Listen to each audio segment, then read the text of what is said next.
Delight IAS पर आप सभी का एक बार फिर से बहुत बहुत स्वागत है। तो यूपीएससी का जो पेपर है प्रीलिम्स एग्जामिनेशन का वो हो चुका है।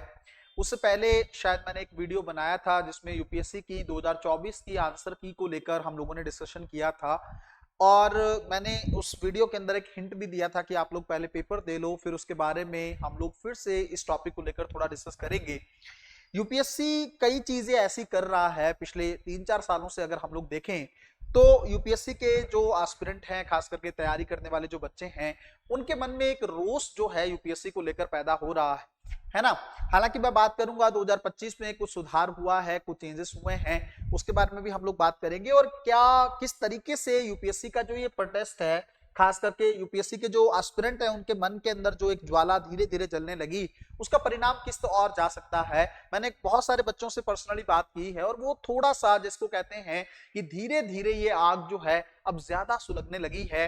कुछ एडिटोरियल्स भी मैंने आज पढ़े हैं, खास करके पेपर के अंदर, उसके अंदर ये बात उठाई गई है कि यूपीएससी 2.0 जो है, 2.0 जो है संस्था लाने की जरूरत है। कहने का मतलब ये है कि यूपीएससी में बदलाव करने की जरूरत है, यूपीएससी सुधार करे आईएएस के एग्जाम को लेकर। इन सारी चीजों को लेकर हम लोग थोड़ा सा गहराई से बात करने वाले हैं। सबसे पहली चीज तो मैं आपको एक बात बता दूं कि 2025 में तो चलो यूपीएससी का जो पेपर हमने अभी देखा है, इसके अंदर थोड़ा सुधार हुआ है। क्या सुधार हुआ है कि 2020 से पहले जो पेपर यूपीएससी पूछता था उसी तरह का पेपर यूपीएससी ने पूछा है, अपना स्तर बढ़ाया है। आप कहोगे सर 2020 से पहले की क्या कहानी थी? 2020 से पहले यूपीएससी का जो पेपर बनता था उसके अंदर जो है क्वेश्चन डिलीट नहीं होते थे, सब्जेक्टिविटी 2 या 3 क्वेश्चन में होती थी और यूपीएससी उनको अपना आंसर देता था, है ना। यूपीएससी कभी, जैसे मैं आपको अगर बताऊं, चुनाव का जो अधिकार है भारत में वो दोनों है, विधिक भी है, संवैधानिक भी है। बट यूपीएससी ने सवाल पूछा था कि ये किस तरह का अधिकार है, तो यूपीएससी ने संवैधानिक अधिकार दिया और उसको सब लोगों ने मान लिया कि चलो 1-2 क्वेश्चन है, आप कुछ क्या बोले। सब्जेक्टिविटी पॉलिटी के क्वेश्चन में ही उसमें रहती थी, बाकी पेपर में कोई दिक्कत खास रहती नहीं थी और यूपीएससी क्वेश्चन डिलीट नहीं करता था, चाहे वो जीएस का पेपर हो चाहे सीसेट का हो। तो इस बार वो पेपर मुझे लग रहा है कि इस बार शायद यूपीएससी के क्वेश्चन डिलीट होने वाले नहीं है, सब्जेक्टिविटी वही 2 से 3 क्वेश्चन में है और इस बार भी क्वेश्चन जो है पॉलिटी वाले ही हैं, है ना। तो कहीं ना कहीं पे एक क्वेश्चन ज्योग्राफी का था जो मैंने आंसर की में बताया था कि उसमें शायद यूपीएससी से चूक हो गई है, तो हो सकता है यूपीएससी उसको डिलीट करे। दूसरा मतलब लगभग मोस्ट प्रोबेबली पेपर जो है वो थोड़ा सा ठीक है। दूसरी चीज ये है कि यूपीएससी ने जो मतलब एक प्रोसेस स्टार्ट किया था 2023 और 24 के बीच में। 23 का पेपर सीसेट का बहुत डिफिकल्ट पूछा गया, 24 का पेपर थोड़ा डाउन किया गया, लेकिन 25 में फिर से सीसेट का लेवल यूपीएससी ने उठा दिया है। अब इसको लेकर आप कहोगे सर क्या प्रॉब्लम क्या है सीसेट को लेकर? आज तक यूपीएससी के जो चेयरमैन रहे हैं उन लोगों से अगर पूछा गया, जब वो रिटायर हुए हैं तब उनसे बात की गई तो उन्होंने कहा है कि देखो यूपीएससी कभी भी 33% से सीसेट को कम नहीं करेगा, आपको 33% मार्क जो है सीसेट के अंदर लेने ही पड़ेंगे। पर आप एक चीज सोच के देखिए थोड़ा सा, मेरा पॉइंट खास करके जिन बच्चों का मैथ बैकग्राउंड नहीं है, चाहे वो हिंदी माध्यम के बच्चे हों या फिर इंग्लिश मीडियम के हो, मैटर नहीं करता है, जिनका मैथ बैकग्राउंड नहीं है उनके लिए 66 मार्क्स लेना खास करके तब और मुश्किल हो जाता है जब यूपीएससी का जो सीसेट का पेपर है वो काफी ज्यादा डिफिकल्ट हो जाए। एक और चीज मैं बताना चाहता हूं कि कॉम्प्रिहेंशन के बेस पे ही खास करके हिंदी माध्यम तो पूरा सीसेट देने जाता है, हालांकि वो उनकी गलती जरूर है, लेकिन नहीं हो पाता उनसे, मैथ और रीजनिंग उतना ज्यादा अच्छे से तैयार नहीं हो पाता है, इसके चलते वो कॉम्प्रिहेंशन को बेस लेते हैं। लेकिन कॉम्प्रिहेंशन की लैंग्वेज ही यूपीएससी अगर इतनी ज्यादा बेकार कर देगा या इतना ट्रांसलेशन में प्रॉब्लम आएगा कि आपको हिंदी भी पढ़ना पड़े, आपको इंग्लिश भी पढ़ना पड़े, तो वो बच्चा किस तरीके से एग्जामिनेशन को डील कर पाएगा? तो फिर जो उसका मेन स्ट्रेंथ था कॉम्प्रिहेंशन, उसको तो वो ज्यादा डील नहीं कर पा रहा है।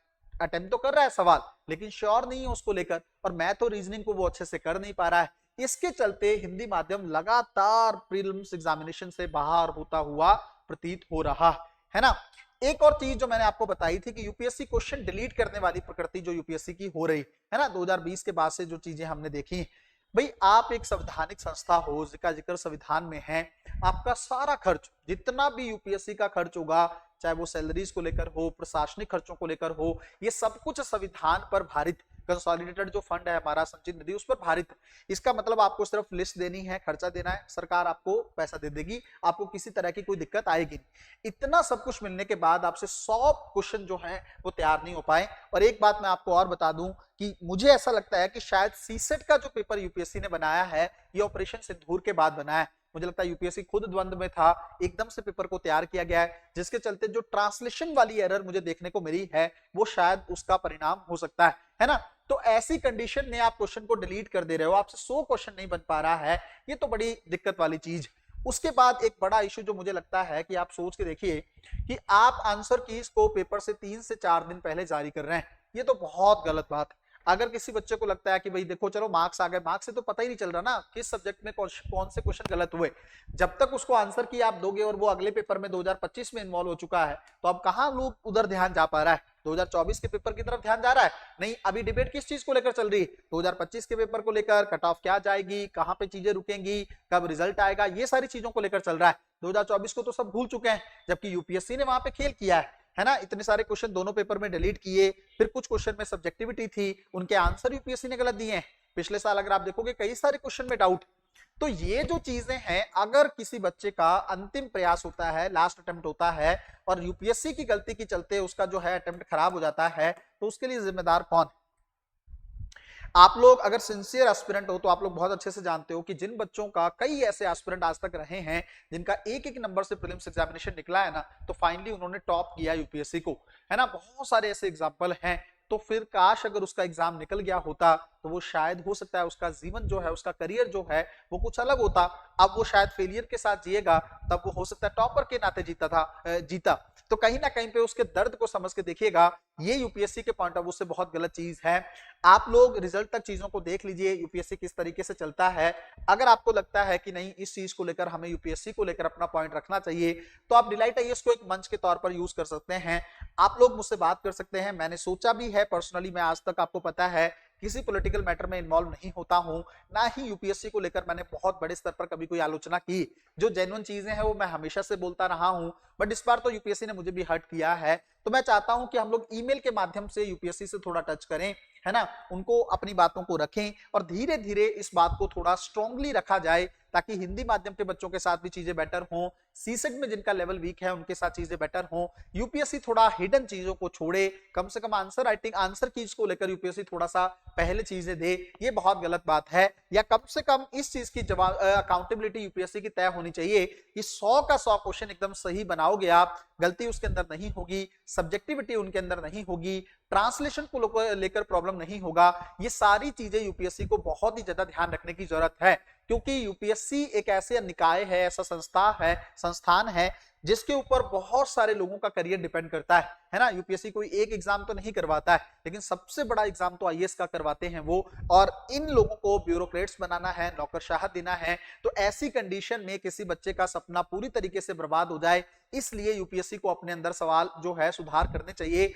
यूपीएससी इसको ईगो पे ना ले, हम लोग उनको बहुत रिक्वेस्ट पर्सनली करने वाले हैं। हम लोग कोई उनको, क्योंकि देखो वो इतनी बड़ा संस्थान है कि हम उनको कुछ खास कह नहीं सकते, लेकिन हम इतना जरूर कर सकते हैं कि देखिए आप खुद देखिए इस चीज को कि अगर किसी बच्चे का 1 या 2 नंबर से पेपर रह जाता है तो उस बच्चे का करियर खराब हो गया और उसके लिए कौन रिस्पॉन्सिबल होगा।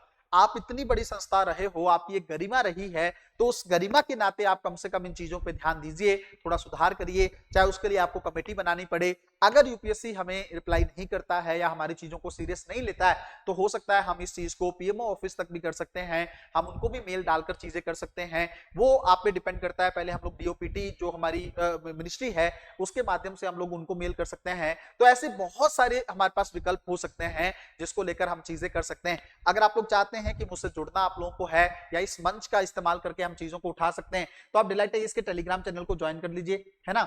तो टेलीग्राम चैनल का लिंक जो है वो डिस्क्रिप्शन में आपको मिल जाएगा।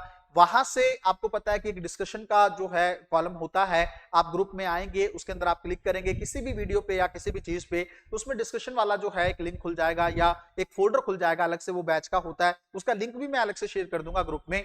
उसके अंदर जाके आप मुझसे बात कर सकते हैं, पॉइंट रख सकते हैं, धीरे धीरे हम उस चीज को लेकर यूपीएससी, क्योंकि देखिए अभी तो जो हो चुका 2026 में तो गलती ना हो, 2026 2027 आप लोग को एग्जाम देना है, कम से कम यूपीएससी वहां को लेकर सुधार कर ले, है ना। तो थोड़ा सा एफर्ट करेंगे तो शायद यूपीएससी की नजर में आ जाए वो चीजें, है ना। ऐसा नहीं यूपीएससी को पता नहीं होगा, लेकिन यूपीएससी को लगता है कि ठीक है बच्चे सीरियस नहीं ले रहे तो हम क्यों एक्शन लें, है ना। तो जब हम ये चीजें रख देंगे, जरूरत पड़ी तो हम इसको बड़े स्तर पर भी उठा लेंगे। अगर हम इस चीज को करके अपना सुधार कर सकते हैं, खास करके मैं दिल से उन बच्चों के लिए चाहता हूं कि जिनका अटेम्प्ट खराब हो जाता है, अंतिम प्रयास होता है, कम से कम उनका जीवन खराब ना हो। आज अगर उनके साथ हो रहा है तो कल को आपके साथ भी हो सकता है। आज अगर आप चुप रहोगे तो आने वाले टाइम में यही सब दौर से आपको गुजरना पड़ सकता है। है ना। तो थोड़ा सा ध्यान रखिए, इस चीज को लेकर आप मुझे बताइएगा। मैं आप लोगों के रिव्यूज कमेंट में भी चाहूंगा, मैं आप लोगों के रिव्यूज टेलीग्राम में भी चाहूंगा, ताकि हम लोग इस चीज को लेकर थोड़ा सा आगे बढ़ सके। मिलते हैं अगली वीडियो में, तब तक अपना ध्यान रखें, अपनी पढ़ाई को बहुत अच्छे तरीके से करते रहें। बहुत बहुत धन्यवाद।